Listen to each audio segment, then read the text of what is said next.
Eviction पर एक बड़ी अपडेट निकलकर सामने आ चुकी है कि रजत दलाल और चाहत पांडे में से कौन हुआ है घर से बेघर। जी हाँ दोस्तों, इस वीकेंड डबल इविक्शन हो चुका है। दो लोग घर से बेघर हो चुके हैं। दोस्तों आप सभी को बता दूं कि चाहत पांडे घर से बेघर हो चुकी है। संडे के एपिसोड में वीकेंड के वार का एपिसोड पूरा शूट हो चुका है और अपडेट निकलकर 100% कंफर्म अपडेट निकलकर सामने आ चुकी है कि यहाँ पर चाहत पांडे का इविक्शन हो चुका है। वेल दोस्तों, जैसा कि हमने कल के एपिसोड में देखा था कि श्रुतिका भी घर से इविक्ट हो चुकी है। जैसा कि कल के एपिसोड में हमें दिखाया गया था, अगर आप नहीं जानते तो मैं आप सभी को बता दूं कि बिग बॉस 18 के हाउस में बाहर से कुछ पूरे घर वालों के लिए फैंस भी आए थे और यहाँ पर जो नॉमिनेटेड कंटेस्टेंट थे रजत दलाल, श्रुतिका और चाहत पांडे, इन तीनों ने जनता को एंटरटेन किया है और उनको घर में क्यों रहना चाहिए ये भी बताया और किसको घर में नहीं रहना चाहिए ये भी बताया। तो इसके हिसाब से बिग बॉस ने जो घर वाले तो उनको ऑप्शन दिया था कि इस घर में आज इविक्शन तो पक्का होगा, लेकिन ये आप लोगों को तय करना है कि जो लोग बाहर से गेस्ट आए हैं ऑडियंस आई है, उनके वोटिंग से करना है या फिर जो ऑनलाइन वोटिंग हुई थी, ठीक है, जो ऑनलाइन हर हफ्ते वोटिंग होती है उसके हिसाब से। तो यहाँ पर घर वालों ने डिसाइड किया था, ठीक है। और विवियन डिसेना ने जब स्टेज पर जाकर ये बिग बॉस को बताया कि बिग बॉस हम जनता की वोटिंग से, यानी जो ऑनलाइन वोटिंग हुई है उसके हिसाब से नॉमिनेशन चाहते हैं, तो दोस्तों बिग बॉस ने ठीक ऐसा ही किया। ठीक है दोस्तों, अब जो इस वीकेंड 3 लोग नॉमिनेट हुए थे, रजत दलाल, चाहत पांडे और श्रुतिका, तो यहाँ पर श्रुतिका नंबर 3 पर चल रही थी वोटिंग ट्रेंड के हिसाब से। तो वोटिंग ट्रेंड के हिसाब से घर वालों की मर्जी से यहाँ पर श्रुतिका का इविक्शन हो गया था क्योंकि श्रुतिका को सबसे कम वोट मिले थे। वेल दोस्तों, चाहत पांडे की बात करें तो वीकेंड के श्रुतिका के बाद अब वीकेंड के बाद के एपिसोड में भी यहाँ पर इविक्शन होना तय है।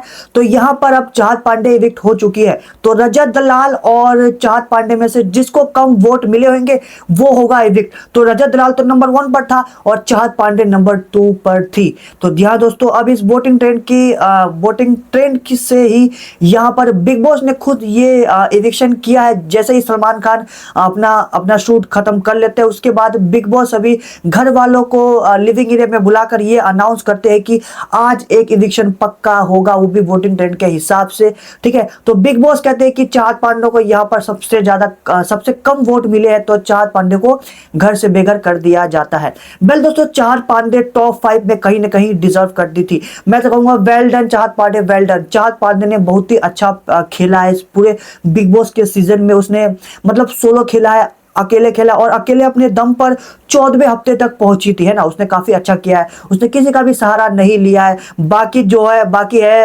प्लेयर वो कहीं ना कहीं टीम बनाकर खेल रहे हैं। जैसे कि रजत दलाल हमेशा समीकरण बनाता रहता है, अरण शिल्पा चुम की टीम थी, ठीक है। और फिर यहाँ पर जो दूसरी टीम है विवियन वाले, उनकी भी टीम थी, लेकिन चाहत पांडे ने अकेला खेला है। और यहाँ पर चाहत पांडे थोड़ा सा ये अनफेयर इविक्शन मैं कहना चाहूंगा, ठीक है, क्योंकि मेकर्स ने ये अनफेयर इविक्शन किया है क्योंकि चाहत पांडे टॉप 5 में जाना डिजर्व करती थी। ठीक है दोस्तों, मतलब आप सभी को मैं बता देता हूं कि इस कहीं ना कहीं जो ये और मिक्स मीडिया रिपोर्ट के मुताबिक, जैसा कि हमने शुरू से देखा भी है कि 14 हफ्तों में से जो इन 14 वीक हो चुके हैं, 14 हफ्तों में से यहाँ पर 11 हफ्ते चाहत पांडे नॉमिनेट हुई है। मतलब लगभग हर बार चाहत पांडे नॉमिनेट हुई है, लेकिन चाहत पांडे को काफी अच्छी वोटिंग मिलती थी, तो वोटिंग में हमेशा नंबर 2 नंबर 3 पर रहती थी, ठीक है। तो उनके और मिक्स मीडिया रिपोर्ट के मुताबिक चाहत पांडे पॉपुलैरिटी में भी काफी अच्छी रैंकिंग पर बैठी रहती थी, हमेशा नंबर 4 नंबर 5 पर बैठी रहती थी। मतलब ऑडियंस का भी काफी ज्यादा प्यार मिलता था चाहत पांडे को, ठीक है। तो यहाँ पर काफी अनफेयर ये इविक्शन हुआ है कि मुझे लगता है कि चाहत पांडे से पहले ईशा को निकालना चाहिए था, ठीक है, और शिल्पा को निकालना चाहिए था। ईशा को क्यों नहीं निकाला? ईशा आखिर करती क्या है? चाहत पांडे ने खुद सोलो खेलकर यहाँ तक पहुंची है। लेकिन भाई साहब और हम पॉपुलैरिटी भी की बात करें तो पॉपुलैरिटी में हमेशा चाहत पांडे नंबर 4 पर रही है, हमेशा नंबर 4 पर रही है। लेकिन ईशा सिंह तो टॉप 5 में आज तक कभी दिखाई नहीं दी है। पॉपुलैरिटी की बात करें तो टॉप 5 में ईशा अभी तक आई ही नहीं है। तो ईशा को क्यों नहीं निकालना?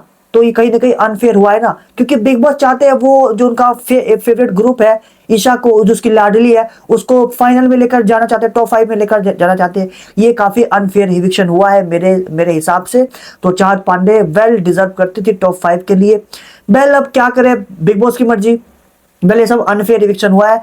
वेल चाहत पांडे की इविक्शन की न्यूज 100% कंफर्म है और ये आपको वीकेंड के बाद में देखने को मिल जाएगा। वेल इस हफ्ते इस वीडियो का क्रक्स ये है कि फाइनली मिड वीकेंड इस वीकेंड एक तो मिड वीकेंड इविक्शन हुआ था श्रुतिका का, और वीकेंड के बाद में चाहत का इविक्शन हो चुका है। तो 2 लोगों घर से बेघर हो चुके, अब घर में बच गए हैं टॉप 7। जी हाँ दोस्तों, टॉप 7 बच चुके हैं घर में, ठीक है। तो विवियन, अविनाश, ईशा, चुम, रजत और शिल्पा, ये 7।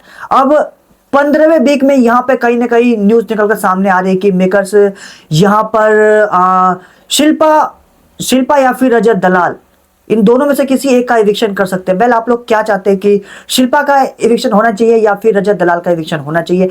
वेल मैं तो चाहूंगा कि रजत दलाल टॉप 2 में जाए, रजत दलाल को विनर बनाया जाए, क्योंकि रजत दलाल कहीं ना कहीं, मैं रजत दलाल को सपोर्ट कर रहा हूं। आप किसको सपोर्ट कर रहे हैं कमेंट में बताइए, और मिलते कुछ दिनों बिग बॉस की न्यू अपडेट के साथ। Keep watching, thank you for watching.